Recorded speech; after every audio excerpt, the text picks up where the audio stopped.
سأصلیہ سقر، ان قریب میں اسے جہنم میں جھونکوں گا۔ وما ادراک ما سقر، تمہیں کیا سمجھ گئے جہنم کیا ہے؟ یہ جہنم کی آگ کیسی ہے؟ لا تبقی ولا تذر، نہ باقی رکھے اور نہ ہی چھوڑے۔ قرآن میں آتا ہے ثم لا يموت فیہا ولا یحیا، نہ وہاں کوئی زندوں میں ہوگا پھر نہ مردوں میں۔ سورہ فرقان میں آتا ہے آج ایک موت نہیں کئی موتیں مانگو۔ وہ کافر کہیں گے اللہ موت آ جائے جان ہی چھوڑ دے، لیکن موت نہیں آئے گی۔ اللہم اجرنا من النار، اللہم اجرنا من النار، اللہم اجرنا من النار، آمین۔ اللہم من احییتہ منا فاحیہ علی الاسلام ومن توفیتہ منا فتوفہ علی الایمان۔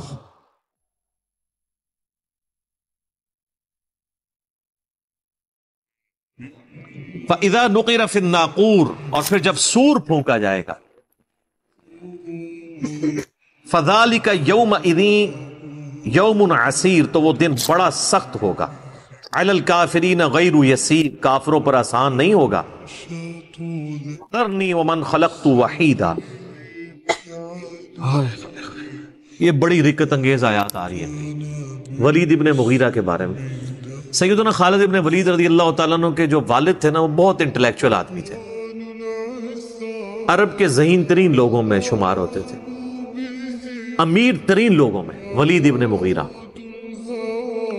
شام یعنی طائف کے اندر بھی اور مکے کے اندر بھی ان کے اپنے آپ سمجھ لیں ایسٹس موجود تھے۔ طائف تو اسی طریقے سے ہے جس طرح ہمارے شمالی علاقہ جاتا ہے، وہاں تو برف بھی پڑتی ہے، تو ابھی بھی اس زمانے میں بھی لوگ گرمیاں گزارنے کے لیے وہاں جایا کرتے تھے، آج بھی لوگ جاتے ہیں۔ تو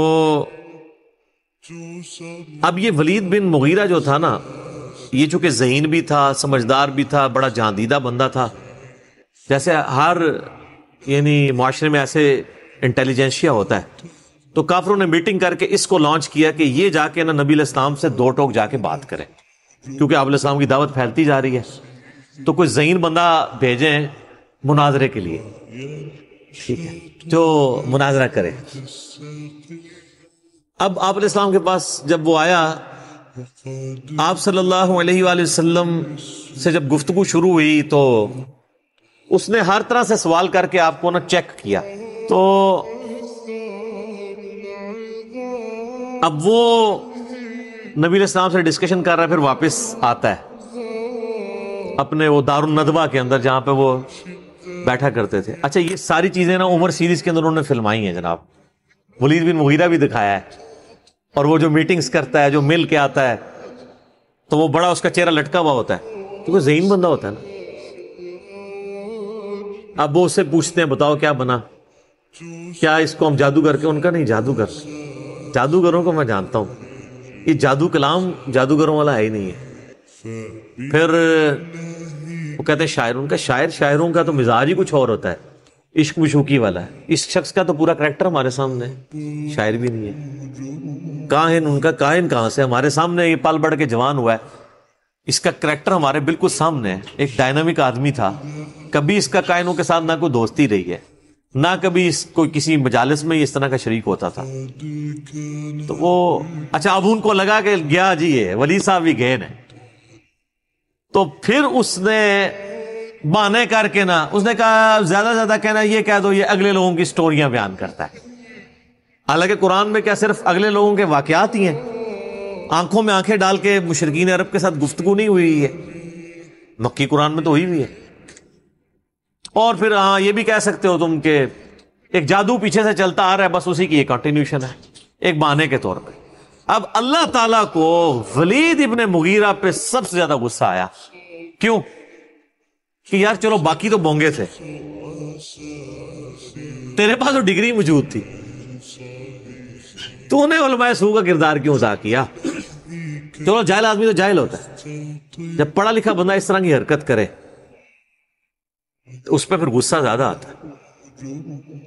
اب یہاں سے اللہ تعالیٰ کا غصہ ولید ابن مغیرہ پہ شروع ہے، اور کس سخت الفاظ کے ساتھ ہے، ذرنی ومن خلقت وحیدا، اے نبی چھوڑ دیں اس کو جس کو ہم نے اکیلا پیدا کیا تھا، یعنی اکیلا پیدا ہوا تھا، لیکن اس کی آج یہ جرت سورۃ القلم میں آتا ہے نا اس کے بارے میں، اکیلا تھا اور اللہ نے اس کو اتنا نوازا، کیسے؟ وَجَعَلْتُ لَهُ مَالًا مَمْدُودًا، ہم نے اس کو مال کثیر دیا، وَبَنِينَ شُهُودًا، اور کتنے بیٹے دیے جو ہر وقت اس کی نظروں کے سامنے رہتے ہیں۔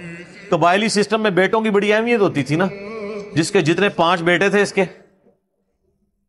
تو وہ بڑا ایک سمجھا جاتا تھا کہ جناب بھی بڑی مضبوط بندہ ہے۔ اللہ فرماتا ہے اکیلا پیدا ہوا تھا، اتنا کمزور تھا، میں نے اسے اتنا مال دیا، عرب کا امیر ترین شخص یہ بن گیا، میں نے اس کی آنکھوں کے سامنے رہنے والے اس کو بڑے یعنی بیٹے دیے، 5 بیٹے۔ وَمَهَّدتُّ لَهُ تَمْهِيدًا، اور ہم نے اسے ہر طرح کا دنیا کا سامان عطا فرمایا تھا۔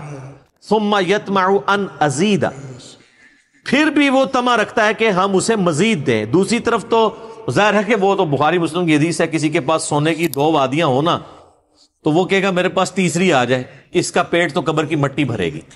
تو یہ تو انسان میں بلٹ ان ایک ہے، کلا، ہرگز نہیں، یہ وہی ہے نا، انہ کان لآیاتنا عنیدا، یہ ہماری آیات کا سخت دشمن ہے۔ سأرہقہ صعودا، میں ان قریب اسے مجبور کروں گا کہ یہ وہ کٹھن چڑھائی چڑھے، یعنی دوزخ کے اندر۔ آپ پتہ دوزخ میں چند عذابات یہ بھی ہیں کہ پہاڑ کے اوپر چڑھایا جائے گا، سخت گرمیوں میں سر سیڑھیاں چڑھنا مشکل ہو جاتی ہیں، اور اگر کسی کو یہ سزا دے دی جائے کہ سخت گرمیوں میں اس نے 2-3 کلومیٹر اونچا پہاڑ سر کرنا ہے، تو یہ کتنا بڑا عذاب ہے۔ ان قریب ہم اسے چڑھائی پہ چڑھائیں گے۔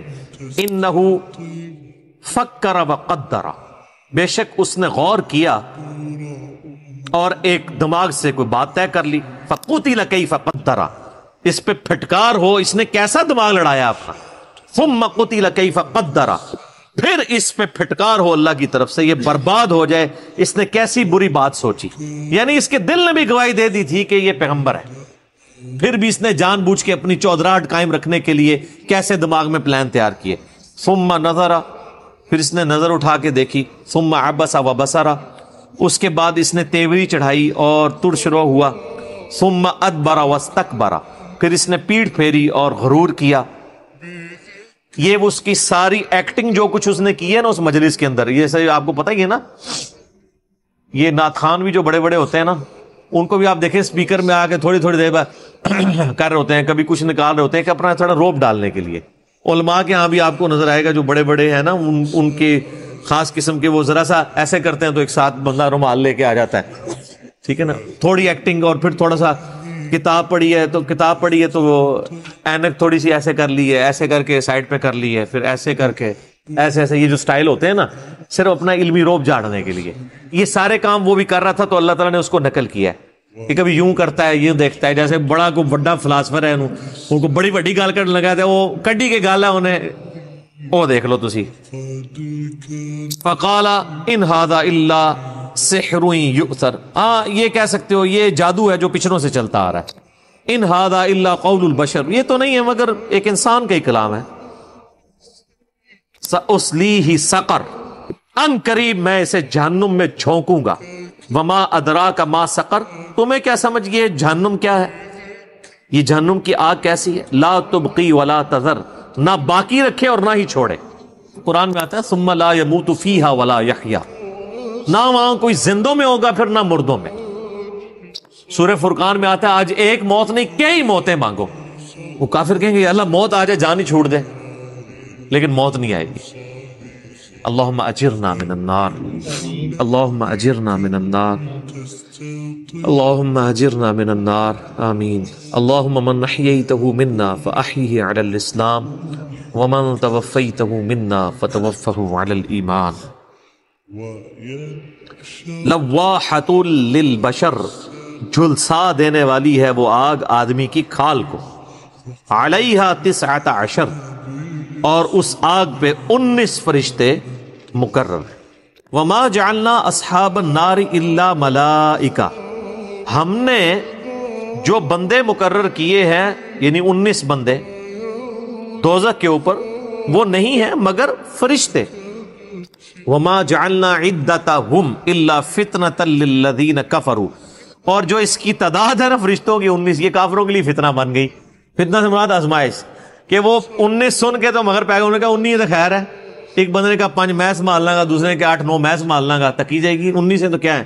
تو اللہ فرماتا ہے یہ آزمائش بن گئی 19 کا عدد. ان کو یہ پتہ ہی نہیں ہے کہ فرشتہ ایک کیا فرشتہ نہ بھی ہو، وہ تو اللہ تعالیٰ کی طرف سے عذاب مسلط ہے، وہ کوئی ٹال سکتا ہے؟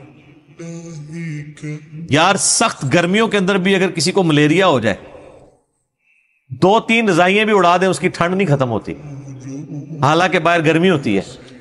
اللہ تعالیٰ بغیر کچھ کیے بھی کسی کے جسم پہ بھی ایسی حالت طاری کر سکتا ہے کہ اسے گرمیوں میں جون جولائی میں بھی ٹھنڈ لگنی شروع ہو جائے.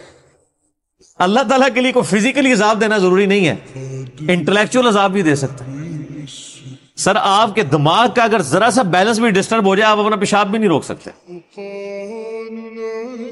انسان کی تو کسی وقت بھی وہ آپ کہیں گے کہیں سے بھی کوئی معاملہ ڈسٹرب ہو جائے، ہارمونز، تو بیڑا غرق ہو جاتا ہے.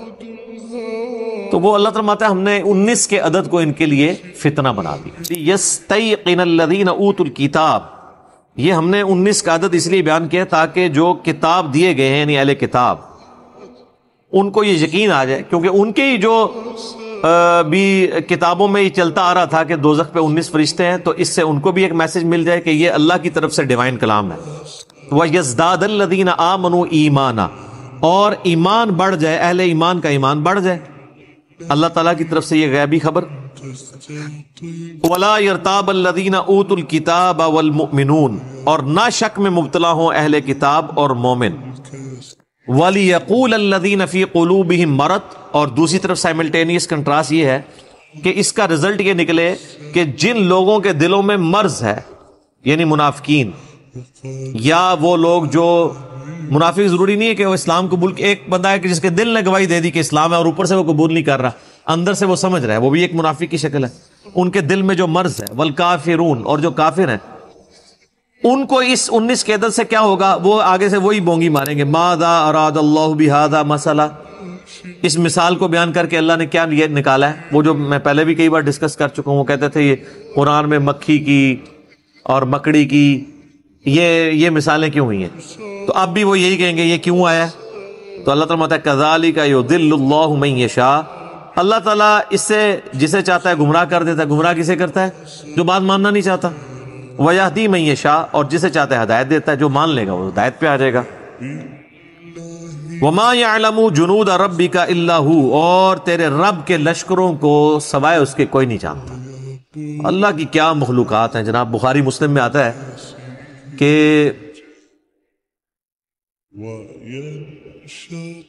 فرشتوں کا بھی ایک قبلہ ہے، جس طرح ہمارا یہ خانہ کعبہ ہے، آسمانوں کے اوپر فرشتوں کا بھی ایک قبلہ ہے. کیا نام ہے اس کا؟ بیت المعمور. بخاری کے الفاظ ہیں کہ 70,000 فرشتے روزانہ اس کا طواف کرتے ہیں، اور جو ایک دفعہ طواف کرتے ہیں قیامت تک دوبارہ ان کی باری نہیں آتی. یہ فرشتوں کی پھر تعداد ذرا آپ گنے، کوئی امیجن کر سکتا ہے؟ ہر روز نئے 70,000 جو ایک بار کر جائے گا پھر قیامت تک اس کی باری نہیں آنی. اتنے زیادہ فرشتے، اور یہ تو فرشتے ہیں. باقی مخلوقات پہ آپ میرا یوٹیوب پہ لیکچر دیکھ لیں، ہو از اللہ، اللہ کون ہے جدید سائنسی حقائق کی روشنی میں. تو زمین کی مخلوقات ہی نہیں کوئی سوچ سکتا کتنی زیادہ اللہ کے لشکر ہیں. السلام علیکم ورحمۃ اللہ وبرکاتہ. ولید بن مغیرہ کون تھا؟ مکہ کے قریش قبیلے کا بہت بڑا اور امیر سردار، گھمنڈی تھا، قرآن کا مذاق اڑانے والا اور پیغمبر صلی اللہ علیہ وسلم کا دشمن تھا. اسی کا بیٹا خالد بن ولید بعد میں اسلام لا کر اسلام کا مہان سپاہی بنا. قرآن میں کیا آیا ہے؟ سورہ المدثر آیت 11 سے 26. اللہ تعالیٰ فرماتے ہیں مجھے اکیلا چھوڑ دو اس انسان کے ساتھ جسے میں نے بہت مال و دولت دی، بیٹے دیے اور آرام دیا، پھر بھی وہ چاہتا ہے کہ میں اسے اور دوں. بالکل نہیں، وہ میری آیتوں کا انکار کرتا ہے، جلد ہی میں اسے سقر یعنی جہنم کی آگ میں ڈال دوں گا. تفسیر میں صاف لکھا ہے کہ یہ آیت ولید بن مغیرہ کے بارے میں اتری. سورہ القلم آیت 10 سے 16. یہاں ایسے آدمی کا ذکر ہے جو دوسروں کو گالی دینے والا، چغل خور، سخت ظالم اور مالدار ہونے پر گھمنڈی تھا. تفسیر کاروں نے اسے بھی ولید بن مغیرہ پر لاگو کیا ہے. آخر میں کہا گیا ہم اس کی ناک پر نشان لگا دیں گے، یعنی رسوائی اور اپمان کی سزا ہوگی. تفسیر اور قصے۔ تفسیر ابن کثیر وغیرہ میں آتا ہے کہ ولید نے پہلے قرآن کی خوبصورتی مانی تھی، کہا تھا یہ انسان کا کلام نہیں ہے، مگر بعد میں انکار کر گیا اور قریش کو بھڑکانے لگا کہ اسے جادو کہو۔ اسی ضد اور گھمنڈ کی وجہ سے یہ آیت نازل ہوئی۔ سزا کا بیان۔ قرآن میں اس کے لیے صاف حکم آیا، جہنم سقر میں ڈالا جائے گا، اس کی دولت اور اولاد اسے بچا نہیں پائیں گے، دنیاوی رسوائی بھی ملی، اتہاس میں لکھا ہے کہ وہ بری بیماری سے مرا اور اسے گھرنا سے یاد کرتے ہیں۔